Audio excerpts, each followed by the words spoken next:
আসসালামু আলাইকুম গাইস, কেমন আছেন সবাই? আরেকটা নতুন ভিডিও নিয়ে আপনাদের মাঝে হাজির হলাম। তো আমি প্রথমেই ১ পিস লেবু নিয়ে নিয়েছি, আর সাথে ৩ পিস শুকনা মরিচ নিয়ে নিয়েছি, আর সাথে ১ পিস ভাজা মাছ নিয়েছি, আর সাথে নিয়েছি করলা ভাজি। আর শুকনা মরিচগুলো দেখে কেউ হাসবেন না প্লিজ। এগুলো আমাদের নিজে হাতের তৈরি শুকনা মরিচ, যার কারণে কোয়ালিটিটা দেখতে বেশি সুন্দর না, তবে ফ্লেভারটা একদম ঠিক আছে। আর ঝালও খুব কম, একদম বেশি ঝাল না, খাওয়ার মতোই আরকি। আর এখানে আমি একটু আলু ভাজি নিয়ে নিয়েছি। আলু ভাজি দিয়ে লেবু খেতে কিন্তু বেশ লাগে।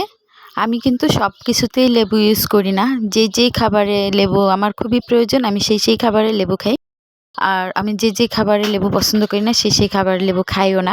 করলা ভাজি দিয়ে আমি লেবু পছন্দ করি না, তাই আমি কিন্তু করলা ভাজির সঙ্গে লেবু নিয়ে নিই। তো আলু ভাজি শেষ করে আমি এখন ফুলকপি দিয়ে মাছ রান্না করেছি, সেই মাছের তরকারিটা নিয়ে নিলাম। আর সাথে আমি মাছের মাথাটা নিয়ে নিয়েছি। মাছের মাথাটা আমার কাছে খুব প্রিয়। তবে আমার প্রিয় হোক বা না হোক, আমাকে মাছের মাথা খেতেই হয়। কারণ আমার হাসব্যান্ড এবং আমার ছেলে কেউই মাছের মাথা খেতে চায় না। তারা মাছের লেজ খায়, আর আমাকে মাছের মাথা খেতে হয়। পছন্দ হলেও খেতে হয়, না হলেও খেতে হয়। কিন্তু আমার এটা পছন্দ। সত্যি কথা, মাছের মাথা আমার পছন্দ। তো আমি এই যে ভাত শেষ করে আরও কিছু ভাত নিয়ে নিলাম, কারণ এই তরকারিটা খুব মজা হয়েছে। লেবু দিয়ে খুবই ভালো লাগছে খেতে। তো ফুলকপি তো আজকেই বছরের ১ম রান্না হয়েছে আমাদের বাসায়।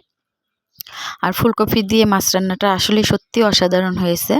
তো আমি যে আস্তে, আস্তে খেয়ে নিচ্ছি। আর আমার অভ্যাস সবসময়ই ভাত আগে শেষ করে তারপরে আস্তে, আস্তে মাছ খাওয়া।